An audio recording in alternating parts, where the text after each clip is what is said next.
Hello, did you know that 1 in 3 people are introverts? Now, if you're in marketing or if you're a small business owner, that might actually present a problem, or so it seems. Is it a problem to present a presentation or speak on stage when you're an introvert? Fact is that a lot of the best speakers in the world consider themselves to be introverts. That's today's topic for Strategy Talks. Stay with us as we explore public speaking tips for introverts. Let's go.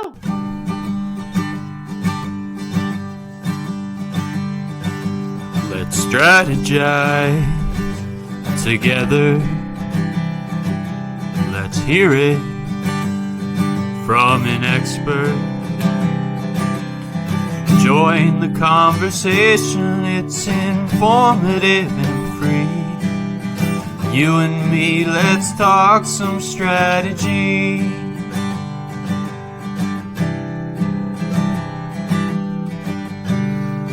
Now here's your host, Dorien Morin-van.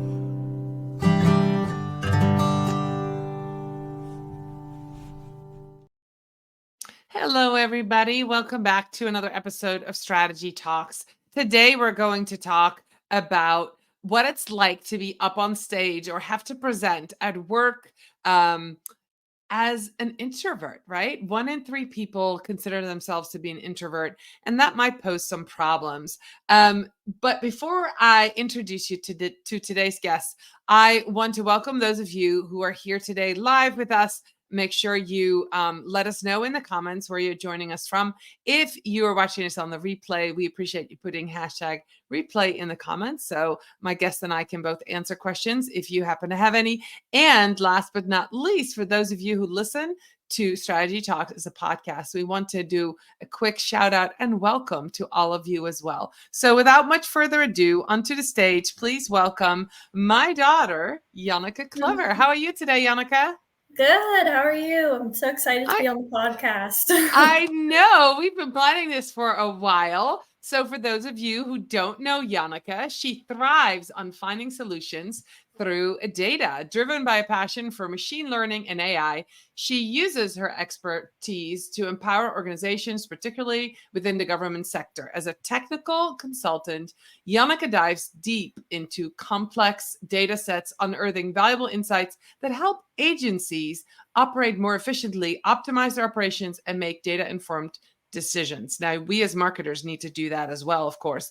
Beyond her analytical prowess, Janneke is a Charleston resident and loves to cook. So, Janneke, you and I are going to talk about public speaking for introverts and really talk about presentations. But before we do that, can you share a little bit of what it's like and why you consider yourself to be an introvert? Yeah, the way I've always heard it described is that introverts versus extroverts, they're sort of charged up by time alone, whereas extroverts are charged up by time with other people. And so sometimes for introverts, if they're spending too much time in a large group, they can get overwhelmed and feel like they need some more time to recharge. And I would say being an introvert's not necessarily synonymous with being like shy or having stage fright, but often those can go hand in hand. And that's been the case for me throughout my past. So yeah, so let's talk about that. You were, or you considered yourself to be an introvert as early as middle school, if I remember correctly, in high school. How did you get past some of those required presentations in school when you didn't have the skills that you have now to, present in front of a classroom of your peers? yeah, definitely. I would say that high school is the point in school where really they start having you do a lot of presentations. And I would say the first few of those, I was super nervous and I didn't really know how to prepare because I didn't want to over prepare. And so I would just kind of wing it. And then I would start to realize that for me personally, I'm not great at talking off the cuff. I think a little bit slower, kind of really mull over stuff. And so when I try to word things like very quickly, sometimes it doesn't come out the way I want it to. So I kind of learned how to prepare. And sometimes for me, that was a lot of preparation, just sort of writing out a script and reading it a ton of different times. And each time I would sort of remind myself of what I actually thought about the topic, come up with various different phrases and ideas that I had about it. And that way, when I actually went to present, I had formulated those thoughts more. So it was just kind of really familiarizing myself with what I thought about the topic. And that way, speaking off the cuff was easier and it still sounded natural. All right. So would you consider that you were at that point in time over preparing yourself? Basically thinking anything can be thrown at me. I need to be prepared for anything. Or did you feel like you were perfectly prepared at that time? I think initially, definitely, I was over prepared. That I would literally write out a script and sometimes memorize the script word for word because I was so afraid of what would happen if I didn't, that I would get tripped up and start saying random things that didn't make sense. So I think there's a little bit of a balance of having that script, having those ideas, but being able to speak freely and not constricting yourself to one sentence after another. Right. So that brings me to where you are now. You're a technical consultant. You're 2 years into a job. You have developed a framework for presentations, and you're teaching that to people within your company on how to prepare, right? How to present to, I'm assuming, clients and in the consulting area. So, I have asked you to prepare that for today. And by the way, I think this is one of your first lives, right? Being live on camera. So that's exciting. And I'm sure you've prepared. But this framework that you have, when you were kind of sharing that with me, when you initially developed it, my ears just immediately perked up and thought, this is something that myself as a speaker can use, but other people who present to potential clients, who have to present data sets to clients, right? Do reviews, do strategies. This framework, I think, can be really helpful for a lot of people. So that's why I've asked you to come today. This is a great strategy for anybody in marketing or in a small business or in a job, in a career like you have, to have in their back pocket and to pull out when they need it. So, Janneke, what does the framework look like? And can you share a little bit more about it? Yeah, for sure. So with this framework, I was asked to speak to a group of younger consultants that were just coming in on how to conduct presentations. And just with that kind of broad topic, I was like, oh man, how do I do this? But I kind of broke it down into 4 different main areas of a good presentation. So those are content, structure, design, and delivery. And so those are 4 elements. And so I was, at the same time as I was thinking of all of this, I was creating the presentation. And a lot of times when I do that, I'll look up like a graphic with 4 elements in it. And so when I did that, it started bringing up a bunch of graphics of like the 4 elements of nature, the earth, air, water, and fire. And so I was like, that could be cool to join those up. So then now we're talking about AI, but I started to plug that into Bing AI and asking it which of these elements goes with the presentation elements. And it came up with a really cool pairing. So just to quickly summarize the pairing that I went with, there's actually a lot of different ways you could pair it depending on how you're looking at it. But content is the earth element. So it's like the solid foundation of your presentation. And then we have 3 elements that are helping us really boost up our content. So those would be structure, which is like the air element because it's not seen, but it's very important in holding everything together and keeping things moving. Then we have design, which is the water element, and that's because it's the fluid element.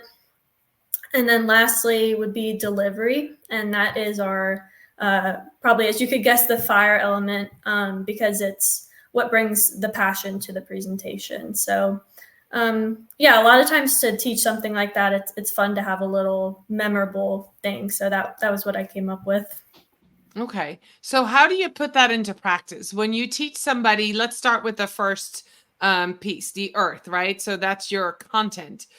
When somebody needs to put a presentation together, how does somebody get started with creating the right piece of content? And I'm going to throw this out there. I have a presentation that I have to put together for Tube Fest in the UK in May. I know the topic really well because it's going to be talking about being visible as a small business owner, which is really what I'm doing right here in Strategy Talks. So I have to put together a piece of content for about 45 minutes that I'm going to present to other small business owners. Where do I start? How do I start this content piece? Yeah, so that can be tough figuring out where to start, just when there's so much content. But kind of the recommendation that I was giving was to start with the why. So probably that sounds cliche, but just thinking of what exactly that you want to teach the people you're presenting to, what you want them to take away, and then build backwards from that. So what kind of content is going to push forward that message and bring that across. And then you can kind of add that to your document, and from there figure out how to structure things. Okay, that makes sense. And then so the takeaway should be front and center. What do you want people to learn at the end of the presentation? And then you go backwards. Is there anything else about content that you think is important that we know before we move on to the next element? I wouldn't say so. I think content is definitely the most important, just because it does tie into that why and the goal. But yeah, the rest of the elements are really what will help us to boost up that content and get it across. Because if you don't have those, it can kind of fall flat and not really get across. All right. So I have a question about content. So I've been speaking for a long time, and for years and years, I would create the visuals before I created the written out content. I would have an idea about what I wanted it to look like. So it would start on the PowerPoint without having an outline. And so that doesn't really work very well. It kind of in the end does, but you end up redoing your visuals constantly as you adapt your script.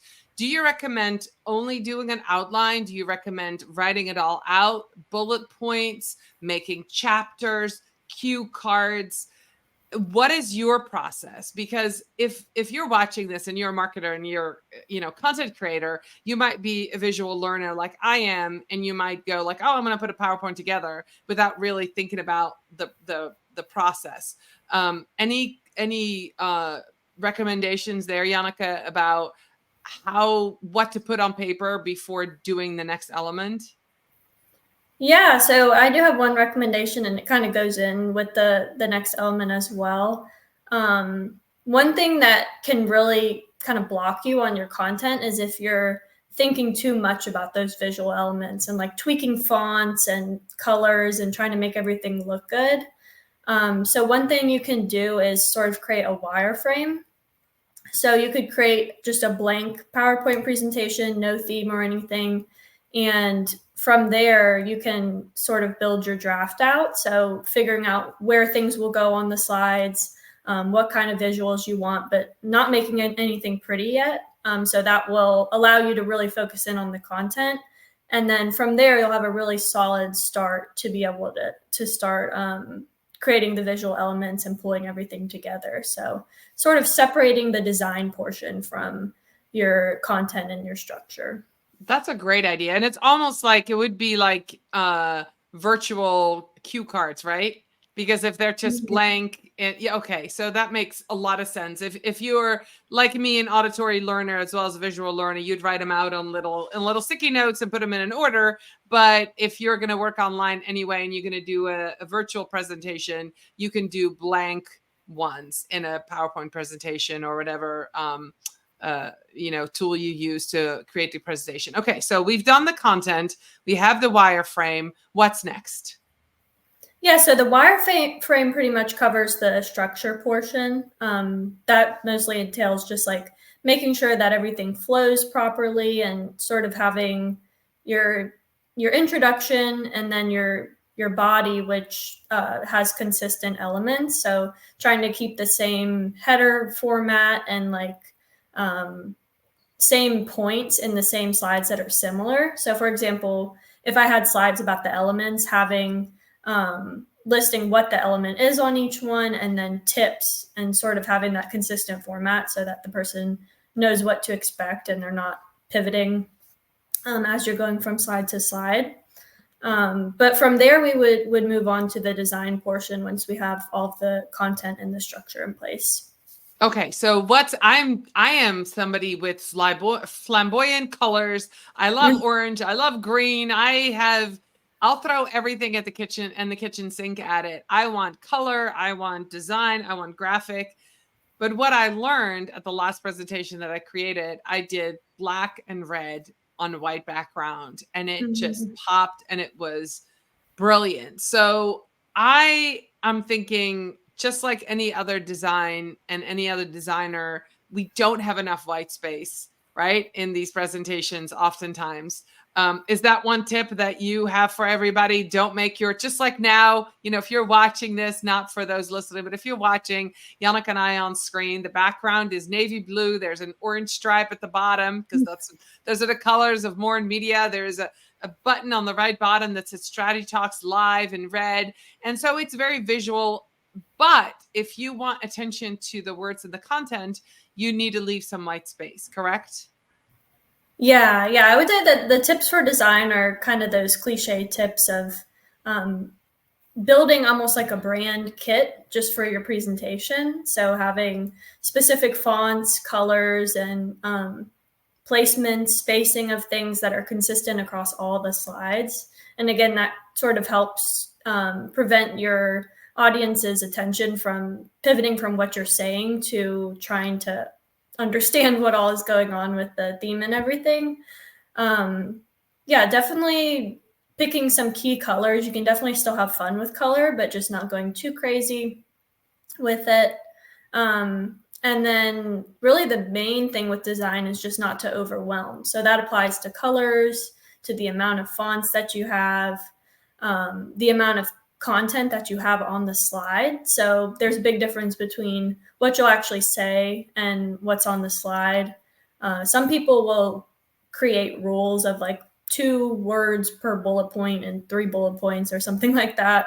I don't think it needs to be that specific, but just leaving something there in terms of the design for you to be able to contribute as the speaker. Like you don't want I want you to say that again. I want you to say that again for those who weren't listening. So everything you're going to say does not need to have to be on these slides. Say that you said it beautifully.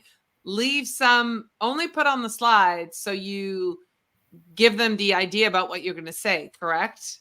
Yeah, you want to leave something for yourself to contribute as the speaker. So giving them little hints of what you're going to say, but not putting everything on the slide, because what that can do is sort of draw their visual attention to what's on the slide, and that may distract them from listening to what you're saying. You really want the visuals and the words on the slide to enhance what you're saying, but not distract from it.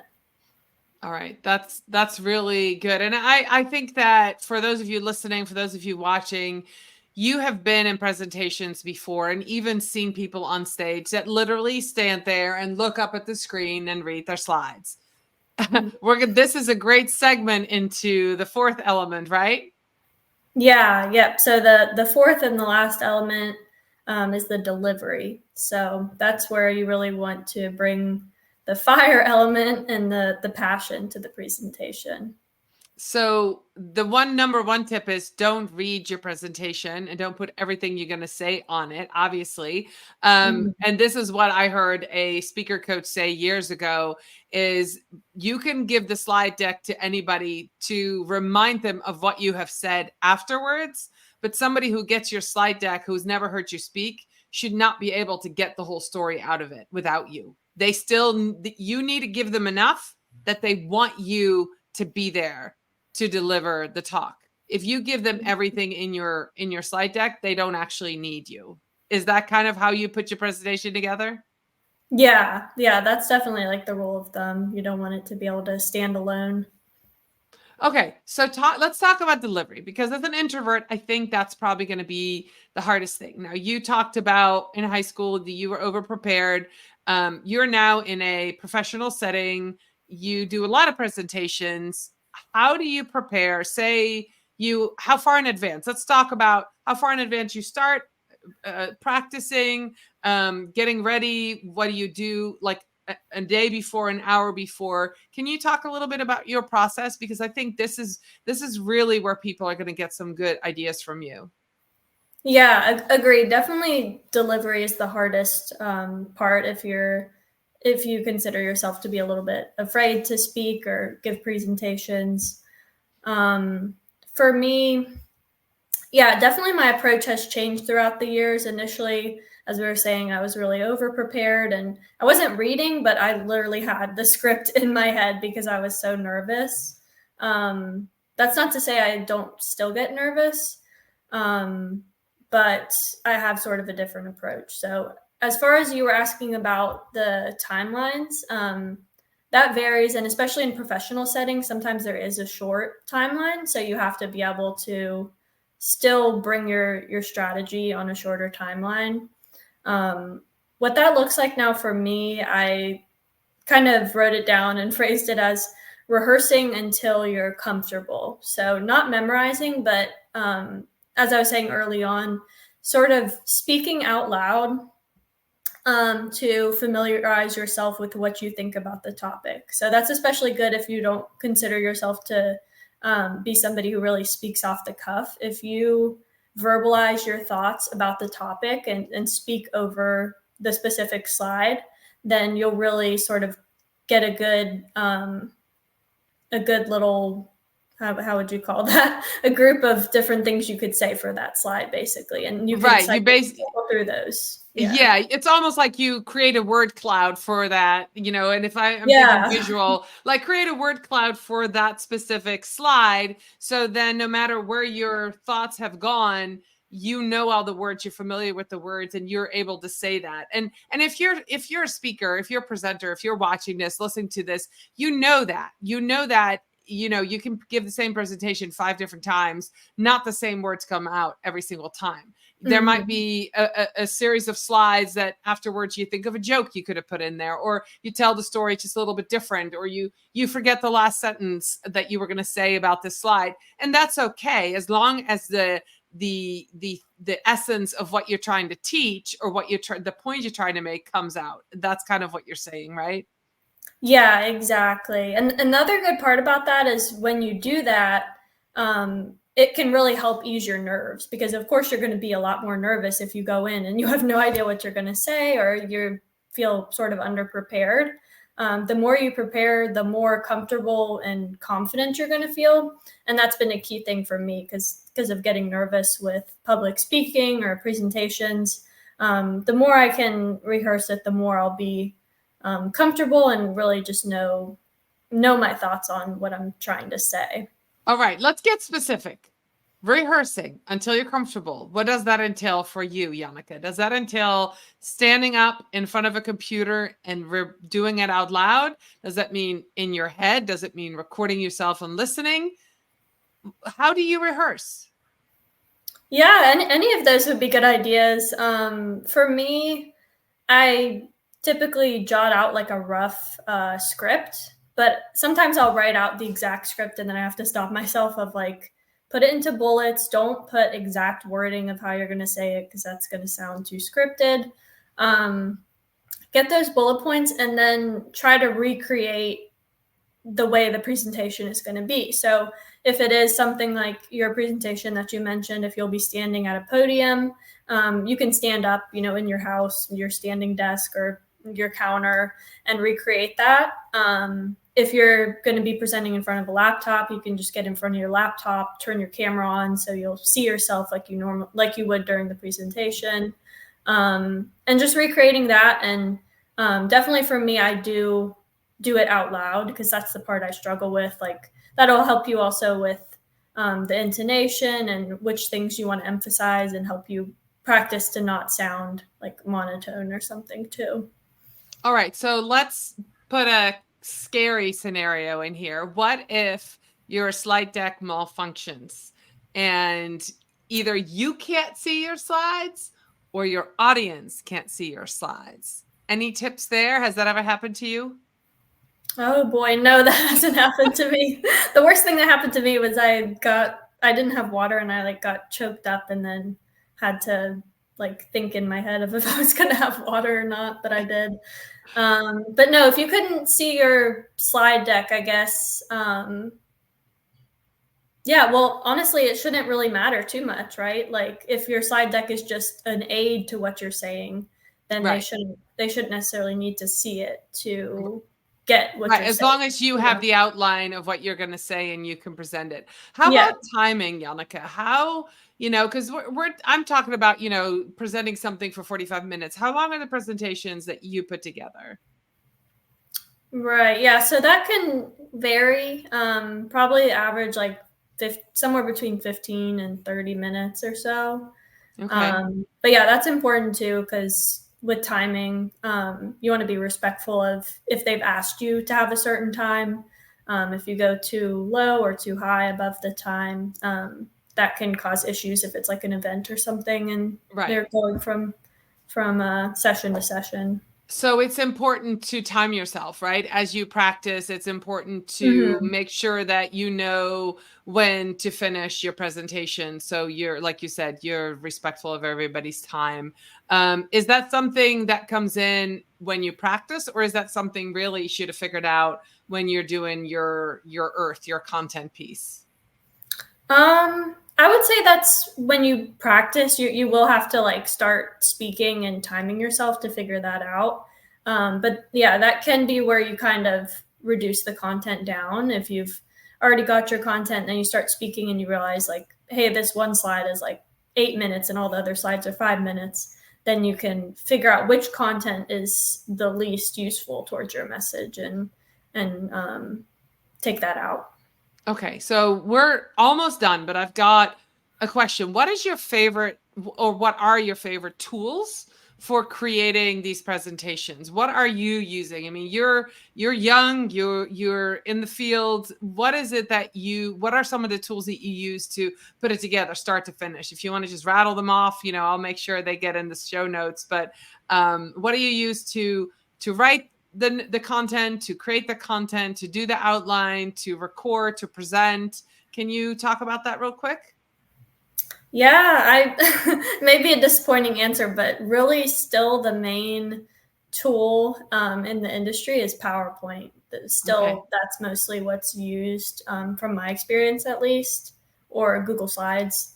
Um, but as far as like I was mentioning with the topic and everything, it can really help you with ideas if you use something like Bing AI. Just tell it, if it's appropriate, you can give it some generic ideas of like I had done with matching up the topics and everything, and that can really help as well.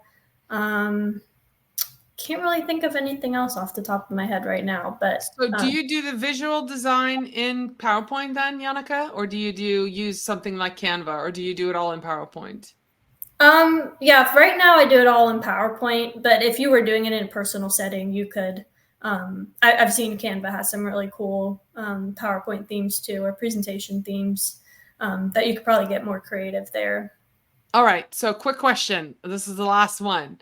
Do you use any automations like sliding things in, fancy things, clicking, something zooms into the thing, or do you just, here's a slide, this is what it says? I just want to know. I don't. I wish I did. I've seen some cool like little video clips where people show really cool stuff you can do with PowerPoint lately. I've seen some little videos of that.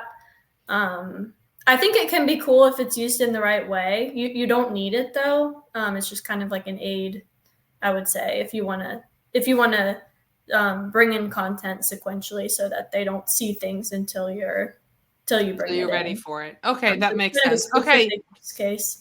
All right. So to be true to what we're talking about today, we're going to close it off because we're at 29 minutes. So I want to make sure that we value everybody's time. This was super interesting, super valuable. Janneke, how can people connect with you? And are you willing to share this framework if somebody messages you? Yeah, so you can connect with me on LinkedIn, Janneke Clever. The spelling, I guess, will be on the name of the episode. On the show notes. Yes. Yeah. Yes. People, if you're listening to this, yeah, you can go ahead. And then, yeah, if you could share this framework, write it out, that would be fantastic. Janneke, this has been a wonderful topic. I appreciate you being here. Thank you so much. I will be back next week with another episode of Strategy Talks. Bye, everybody. Thank you, Janneke. Thank you. Bye.